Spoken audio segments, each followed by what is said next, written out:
تو کہنے کا مطلب یہ ہے کہ آپ کو اقتدار سے محروم ہو جانا پڑ سکتا ہے. لیکن آپ دیکھیں گے کہ ستیہ پال ملک جب اس طرح ان کی ناک میں دم کر رہے تھے, انہیں پریشان کر رہے تھے, اس کے بعد اچانک وہ بیمار ہو جاتے ہیں. ایک اچھا خاصا انسان اگر بیمار ہوتا ہے, اس کے گردوں پر اثر ہوتا ہے, تو کیا یہ کوئی سازش اس کے پیچھے نظر نہیں آتی؟ کیا ان کا قتل نہیں کیا گیا؟ یہ بھی سوال لوگوں کے ذہنوں میں گردش کر سکتا ہے. اور ایسے وقت جبکہ 5 اگست آج کی تاریخ ہے, ایسے میں ان کی موت ہونا یہ بھی کئی ایک شکوک و شبہات کو جنم دے سکتا ہے. لیکن ستیہ پال ملک کی موت کا ذمہ دار وہ خود بھی ہو سکتے ہیں, کیونکہ انہوں نے حکومت کے خلاف جس طرح کی بات کہی تھی, امت شاہ اور مودی کے خلاف انہوں نے محاذ کھول دیا تھا اور انہوں نے کئی اہم رازوں سے پردہ اٹھایا تھا. تو ہو سکتا ہے کہ ان کی زندگی کا پردہ گرا دیا گیا ہو. لیکن یہ تو ان کے ستیہ پال ملک کے جو ارکان خاندان ہیں انہیں اس پر غور کرنا چاہیے. لیکن ایک اور صاحب ہے جن کے بعد ہو سکتا ہے کہ ستیہ پال ملک کے بن جائیں گے وہ دوسرے, اور وہ ہے جگدیپ دھنکر. اگر وہ ہوشیار ہیں تو پھر وہ خاموشی اختیار کریں گے. وزیر اعظم نریندر مودی اور امت شاہ نے جس طرح انہیں ذلیل و خوار کر کے عہدے سے ہٹایا ہے, اس کے بعد وہ اپنا منہ نہیں کھولیں گے تو پھر سمجھیے کہ 100 سال تک وہ جی سکتے ہیں. لیکن اگر وہ اپنا منہ کھولتے ہیں تو پھر سمجھیے کہ وہ بھی کبھی نہ کبھی بیمار ہو سکتے ہیں, ان کے بھی گردے خراب ہو سکتے ہیں. اس طرح لوگ کہہ رہے ہیں. جی بالکل. دیکھیے آپ کو یاد ہوگا کہ ریزائن کرنے سے 2 دن پہلے, 2 دن یا 1 ہفتہ, مجھے برابر ٹائم یاد نہیں ہے, بہرحال مانسون سیشن شروع ہونے سے 2-3 دن پہلے مہاراشٹرا میں ایک اجلاس ہوا تھا. اس اجلاس میں وزیر زراعت بھی بطور مہمان خصوصی موجود تھے, شیوراج سنگھ چوہان بھی اس اجلاس میں موجود تھے, اور مہاراشٹر کے گورنر بھی اس اجلاس میں موجود تھے. تو اس اجلاس سے خطاب کرتے ہوئے نائب صدر جمہوریہ, سابقہ نائب صدر جمہوریہ اور جو ہے راجیہ سبھا کے چیئرمین جگدیپ دھنکر نے جو ہے کہا تھا کہ کسانوں کے ساتھ جو ہو رہا ہے غلط ہو رہا ہے. پہلی بار انہوں نے کہا تھا کہ کسانوں کی MSP جو نہیں دی جا رہی ہے, حکومت غلطی کر رہی ہے. انہوں نے باضابطہ جو ہے وہاں اسٹیج پر بیٹھے شیوراج سنگھ چوہان کی سرزنش کی تھی, اور شیوراج سنگھ چوہان کو مشورہ دیا تھا کہ آپ فوری کسانوں کے MSP جاری کریں. آپ کو نہیں معلوم کہ کسانوں کا پیسہ بن کر کے آپ نے جو ہے ملک کی تباہی کا کام کیا ہے, ملک کی معیشت کو گرانے کا کام کیا ہے. انہوں نے اپنی تقریر میں کہا تھا کہ اگر آپ کسان کو 1 روپیہ دیتے ہو تو اس کے بدلے میں کسان آپ کو 5 روپے کا فائدہ کرتا ہے. تو انہوں نے کہا تھا کہ کسانوں کو پیسہ دینا ملک کے مفاد میں ہے, اور کسانوں کا پیسہ روکنا ملک کو تباہی کی طرف لے جانے کا کام ہے. تو انہوں نے یہ بیان دیا. اس کے 2 دن بعد پارلیمنٹ کا اجلاس ہوتا ہے, پہلا مانسون سیشن کا پہلا دن, اور پہلے ہی دن جو ہے ان کے ساتھ ایسا رویہ اختیار کیا جاتا ہے کہ پھر ان کو جو ہے استعفیٰ دینا پڑتا ہے اپنے عہدے سے. تو یقیناً دیکھیے ستیہ پال ملک نے بھی کسانوں کے معاملات میں حکومت کو مشورہ دینے کی کوشش کی تھی, پھر اس کے بعد وہ بیمار ہو گئے. آپ یقیناً آپ نے جو ہے ایک صحیح مشورہ دیا ہے آپ نے کہ جو ہے جگدیپ دھنکر کو ہوشیار ہو جانا چاہیے, چوکس رہنا چاہیے. بہرحال جو ہے ستیہ پال ملک کی موت پہ یقیناً بہت سارے سیاستدانوں نے سوالات بھی اٹھائے ہیں, سیاستدانوں نے تعزیت کا بھی اظہار کیا ہے, اور ستیہ پال ملک کے گھر پہ بھی بہت سارے لوگ جا رہے ہیں. لیکن حیرت انگیز طور پہ جو ہے BJP کے قائدین کی طرف سے تعزیتی بیانات ابھی نہیں آئے ہیں. آئیں گے. اب دیکھیں گے نا, بے مثال کے طور پر جگدیپ دھنکر استعفیٰ دیتے ہیں, وزیر اعظم کا بیان کب آتا ہے؟ 24 گھنٹے بعد بیان آتا ہے کہ ہم آپ کی صحت کے لیے نیک تمنائیں رکھتے ہیں. تو یعنی وہ دھمکی تھی یا نیک تمنائیں تھی, وہ بول نہیں سکتے. تو بہرحال ایک اور خبر کی جانب ہم آپ کو لیے چلتے ہیں. اس خبر کا تعلق حیدرآباد سے ہے. حیدرآباد کے قریب ایک علاقہ ہے میڈچل. میڈچل میں آپ کو بتا دوں کہ ایک قدیم مکان میں ایک زبردست دھماکہ ہوا, اور وہ بھی LPG سلنڈر ایکسپلوژن تھا. یعنی LPG سلنڈر پھٹ پڑا. نتیجے میں ایک شخص اپنی زندگی سے محروم ہو گیا, جبکہ 3 لوگ زخمی ہوئے, جس میں خاتون کے بارے میں کہا جاتا ہے کہ وہ شدید جھلس گئی ہے اور اس کی حالت تشویشناک ہے. تو بہرحال آپ کو بتانے کا مقصد یہ ہے کہ اس واقعے میں ایک 23 سالہ نوجوان رفیق کا ہاتھ ٹوٹ گیا ہے, جبکہ 25 سالہ دنیش بھی زخمی ہوا ہے. اور یہ بھی کہا جا رہا ہے کہ کس طرح وہاں یعنی اسپیشل جو نیشنل ہائی وے ہے اس کے قریب مارکیٹ روڈ پر واقع ایک قدیم عمارت میں یہ واقعہ پیش آیا ہے۔ تو بہرحال اس طرح کے واقعات جو ہوتے ہیں بہت ہی دردناک ہوتے ہیں، اور وہ بھی انسانی جانوں کا اگر اتلاف ہوتا ہے تو بہت بھیانک بات ہے۔ تو بہرحال ہم آپ کو بتاتے ہیں کہ آج ایک حیدرآبادی نوجوان کے بہت زیادہ چرچے ہیں، سارے ہندوستان میں نہیں بلکہ آسٹریلیا میں دیکھیں یا کرکٹ حلقوں میں، کرکٹ دنیا میں یا عالمی کرکٹ میں دیکھیں گے تو ایک ہی نوجوان کے زیادہ چرچے ہیں، اور وہ ہے حیدرآباد سے تعلق رکھنے والے محمد سراج۔ محمد سراج کو ہم سلام کرتے ہیں کہ انہوں نے ہندوستان کو انگلینڈ کے خلاف اس کی سرزمین پر شکست دینے میں اہم کردار ادا کیا۔ 5ویں ٹیسٹ میں آپ دیکھیں گے کہ کس طرح ہندوستان ہارتے ہارتے جیت گیا، تو اور اس کے لیے ذمہ دار ہیں محمد سراج، جنہوں نے اس سیریز میں یعنی 5 ٹیسٹ میچز کی سیریز میں انگلینڈ کے خلاف انہوں نے آپ کو بتا دوں کہ 23 وکٹس لیے ہیں، اور اس طرح ان کا مظاہرہ انتہائی یادگار رہا ہے۔ آپ کو یہ بتا دیں کہ تلنگانہ پولیس نے انہیں اعزازی طور پر ڈی ایس پی مقرر کیا ہے، اور ایسے میں جیسے ہی سراج نے ہندوستان کو 6 رنوں سے کامیابی دلائی، اور اس کامیابی کے لیے انہیں پلیئر آف دی میچ بھی قرار دیا گیا ہے، یعنی مین آف دی میچ بھی قرار دیا گیا ہے، ایسے میں تلنگانہ پولیس نے ایک ایکس پر پوسٹ کیا ہے جس میں محمد سراج کو مبارکباد دی گئی ہے۔ اب حیدرآباد میں اور تلنگانہ کے عوام نے یہ اپیل کرنی شروع کر دی ہے کہ محمد سراج کو جو اعزازی طور پر ڈی ایس پی بنایا گیا ہے انہیں ترقی دے کر ایس پی بنا دیا جائے۔ تو بہرحال ناظرین، آپ کو یہ بھی بتا دوں کہ سراج کی کامیابی میں اگر آپ دیکھیں گے کہ کس طرح دوسرے انسانوں کی کامیابی میں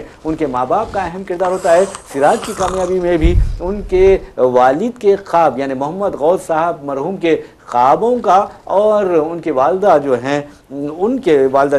ان کا یعنی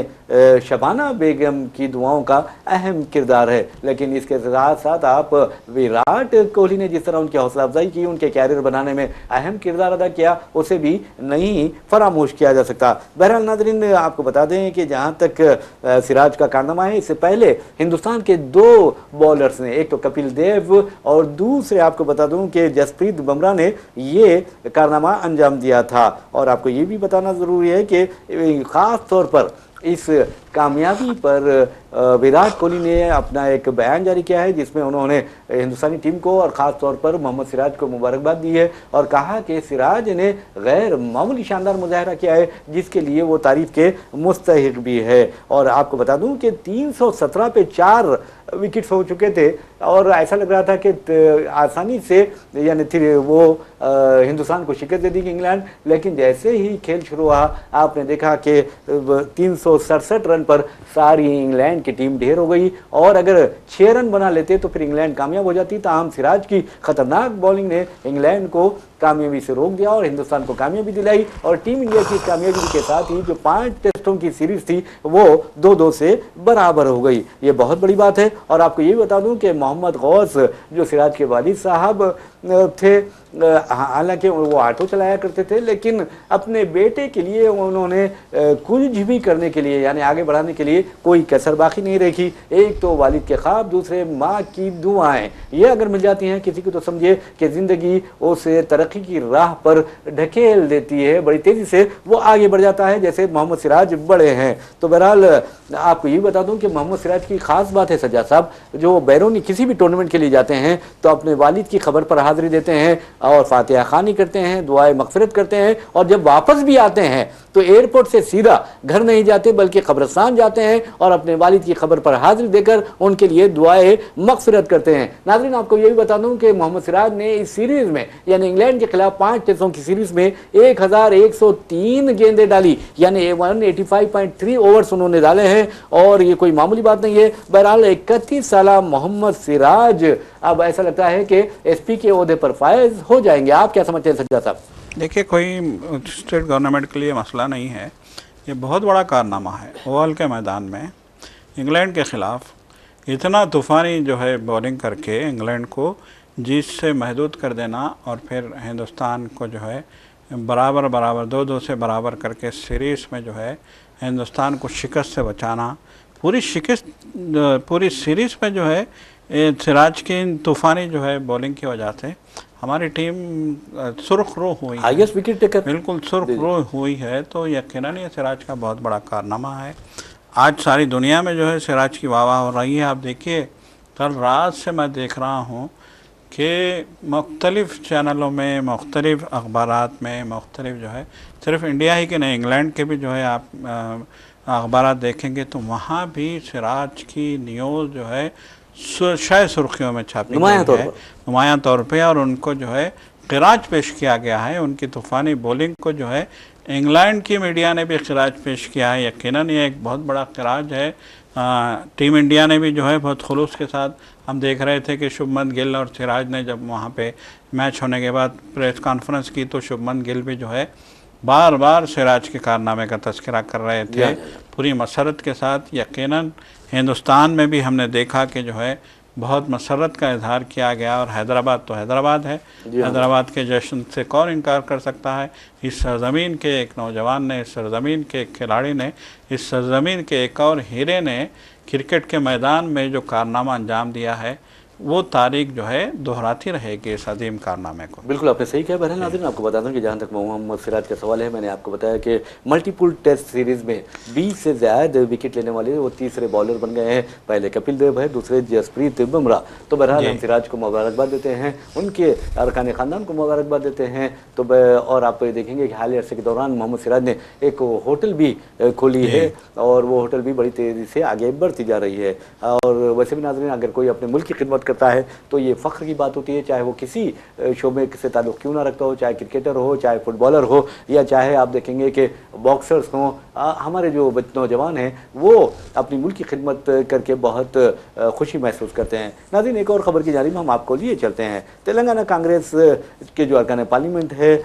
وہ پارلیمنٹ کے احاطے میں 42% ریزرویشن کوٹا برائے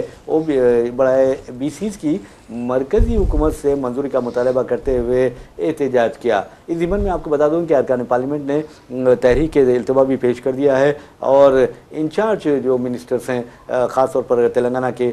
کانگریس لیڈرز ہیں، ارکان اسمبلی ہے، ارکان قانون ساز کونسل ہے، ارکان پارلیمنٹ ہے، اور تمام قائدین بھی دہلی پہنچ گئے ہیں، کیونکہ آپ دیکھیں گے کہ وہاں پر 42% جو تحفظات کے سلسلے میں اسمبلی میں بل منظور ہوا ہے، اور لیکن بی جے پی یہ چاہتی ہے کہ ان 42% تحفظات میں مسلمانوں کو نکال دیا جائے۔ اس قدر مسلمانوں سے دشمنی، افسوس کی بات یہ ہے، کیا مسلمان اس ملک کا حصہ نہیں ہے؟ کیا مسلمانوں نے اس ملک کی ترقی میں اہم کردار ادا نہیں کیا ہے؟ کیا مسلمانوں نے اس ملک کو انگریزوں کی غلامی سے آزادی دلانے میں اپنی جانوں کا نذرانہ نہیں پیش کیا ہے؟ یہ سوچنے والی بات ہے۔ جبکہ بی جے پی قائدین یا RSS قائدین اپنی تاریخ کا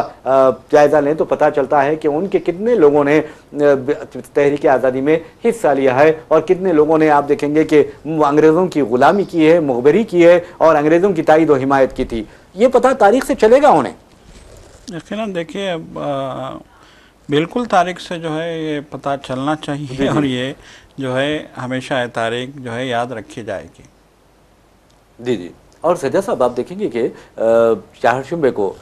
یعنی کل جنتر منتر پر ایک زبردست دھرنا ہے، جس میں راہل گاندھی بھی شرکت کریں گے، اور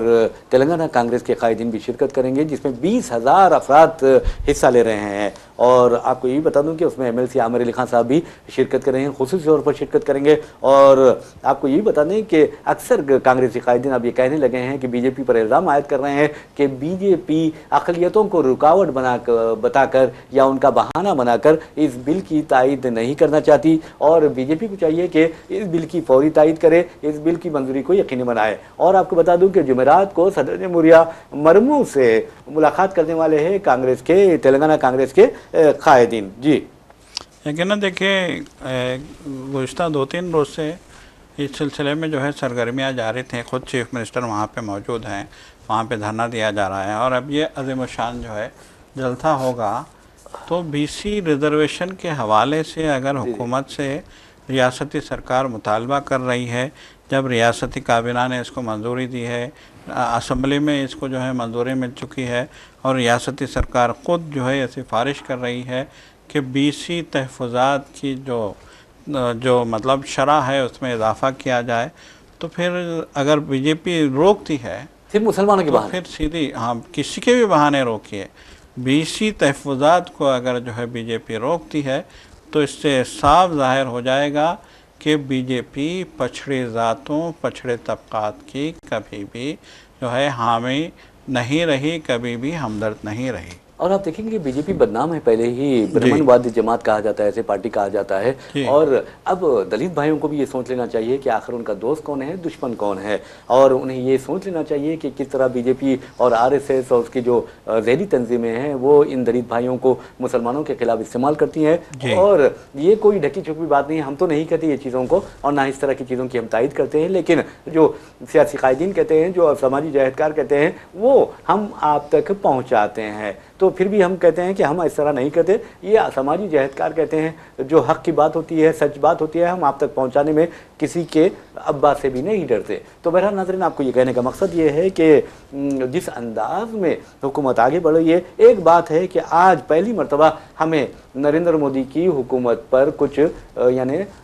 اچھا لگا، اس کے بارے میں کچھ مثبت بات سامنے آئی ہے، اور وہ بات یہ ہے کہ امریکہ کو ہندوستان نے جواب دیا ہے، اور آپ کو یہ بتا دوں کہ اس لیے جواب دیا ہے کہ امریکی صدر ڈونلڈ ٹرمپ نے واضح طور پر کہا ہے کہ روسی تیل کی خریداری پر ہندوستان کے لیے جو 25% ٹیرف عائد کیے گئے ہیں، اور اس میں زبردست اضافہ کر سکتے ہیں، یہاں تک کہ اضافی ٹیرف بھی امریکہ ہندوستان پر عائد کر سکتا ہے۔ تب ہندوستان کے مرکزی وزارت خارجہ کے ترجمان رندھیر جیسوال کا ایک بیان آیا ہے، اس میں تفصیل سے بیان ہے۔ انہوں نے کہا کہ آج اگر روسی تیل ہندوستان خرید رہا ہے تو یہ امریکہ کی ہدایت پر خرید رہا ہے، تو اس کا مطلب یہ ہے کہ امریکہ کی ہدایت پر مودی حکومت کچھ بھی کر سکتی ہے، اور اب مصیبت میں آ گئی ہے۔ اور انہوں نے یہ بھی کہا ہے کہ امریکی یعنی روس سے جو ہندوستان تیل خرید رہا ہے، اس سے کہیں زیادہ تو یورپین یونین والوں نے روس سے تیل خریدا ہے، امریکہ نے تیل خریدا ہے، یہاں تک امریکہ آپ کو بتا دوں کہ یورینیم ہیگزا فلورائڈ روس سے خریدتی ہے، الیکٹریکل ویکلز کے لیے جو پیلیڈیم ہے وہ روس سے خریدتا ہے، اور اس لیے انہوں نے کہا کہ امریکہ اس قدر زیادہ معاملات روس سے کر رہا ہے، پھر ہندوستان کو روکنے کا مطلب کیا ہے؟ آپ کو معلوم ہونا چاہیے، ہمارے مرکزی وزارت خارجہ کے ترجمان کو ہم یہ بتانا چاہتے ہیں کہ امریکہ چودھری بابا ہے، وہ جب چاہے کسی کو ڈرا سکتے ہیں، اور ہمارے وزیر اعظم نریندر مودی تو اس معاملے میں سب سے زیادہ آگے ہے۔ اگر امریکہ کہہ رہا ہے کہ آپ روسی تیل خریدو تو آپ نے کیوں خریدا؟ کیا امریکہ کے ہم غلام ہیں؟ کیا اس کے اشاروں پر ہم ناچنے والے ہیں؟ یہ سوچنے والی بات تھی نا سجاد صاحب۔ یقیناً دیکھیے امریکہ نے دھمکی دی کہ اگر تم لوگ جو ہے ایک ایسے ملک سے خریدو گے جو کہ یوکرین میں جنگ مسلط کر کے ہزاروں جو ہے معصوم لوگوں کی موت کا باعث بن رہا ہے، تو ہم تمہیں بخشیں گے نہیں، ہم پہ جو ہے تم پہ ہم نے جو ہے ٹیرف عائد کی ہے، ٹیرف کو 25% تک اس میں اضافہ کیا ہے، پھر اس کے بعد ہم تم پہ لیویز بھی عائد کریں گے، اور ہم تم پہ جرمانے بھی عائد کریں گے، سیدھی دھمکی دے رہا ہے۔ تو اس کے جواب میں جو ہے انڈیا کہہ رہا ہے کہ ہم نے جو ہے سستا تیل خریدا ہے، ہم نے اپنے منافع کو بھی دیکھ کے تیل خریدا تھا، اور پھر جو ہے ہندوستان یہ بھی شکایت کرتا ہے کہ تیل کا، جیسے کہ ابھی آپ نے کہا کہ تیل کا بڑا حصہ تو یورپی ممالک جو ہے لے رہے تھے، رشیا سے ہندوستان سے کہیں زیادہ جو ہے لے رہے تھے، اب ہندوستان نے اس سے تیل لے لیا تو اس میں جو ہے پریشانی کی کیا بات ہے؟ ہندوستان کو وہاں سے سستا تیل مل رہا تھا۔ مطلب یہ کہ ہم جو ہے ابھی بھی اتنی بڑی دھمکی کے باوجود ہم دو ٹوک بات کرنے کو تیار نہیں ہیں، جبکہ کانگریس کے قائدین نے آج کھل کے کہا کہ ٹرمپ کی دھمکی کے بعد اب انڈیا کو اپنا رویہ سخت کر لینا چاہیے، مودی کو اس معاملے میں ٹرمپ کے خلاف سخت لب و لہجہ استعمال کرتے ہوئے پارلیمنٹ میں بیان دینا چاہیے۔ دیکھیں آج جو ہے NDA کا بھی اجلاس ہوا تھا پارلیمنٹ میں، جس میں جو ہے اجلاس کے بعد جو ہے مودی کی ایس جے شنکر وزیر خارجہ سے خصوصی ملاقات ہوئی تھی، ایک ہنگامی جو ہے ایک سنجیدہ بڑی گمبھیر ملاقات کا نام میڈیا اس کو دے رہا ہے، تو یہ ملاقات بھی ہوئی تھی۔ اس ملاقات میں کیا باتیں ہوئیں وہ تو خیر باہر نہیں آئی ہیں، کیونکہ یہ ایک دفتری معاملہ تھا، اس لیے اس کو پریس میں ریلیز نہیں کیا گیا، لیکن سبھی کا یہ کہنا ہے کہ جو ٹرمپ کی جو دھمکی آئی ہے، تازہ دھمکی آئی ہے تیل کے معاملے کو لے کر، اس کے اس معاملے پہ کیا جو ہے حکمت عملی اختیار کرنی ہے، اس پہ تبادلہ خیال ہوا ہے وزیر اعظم اور وزیر خارجہ کے بیچ، ایسا کہا جا رہا ہے۔ بہرحال جو کچھ بھی ہو، یہ مسئلہ اب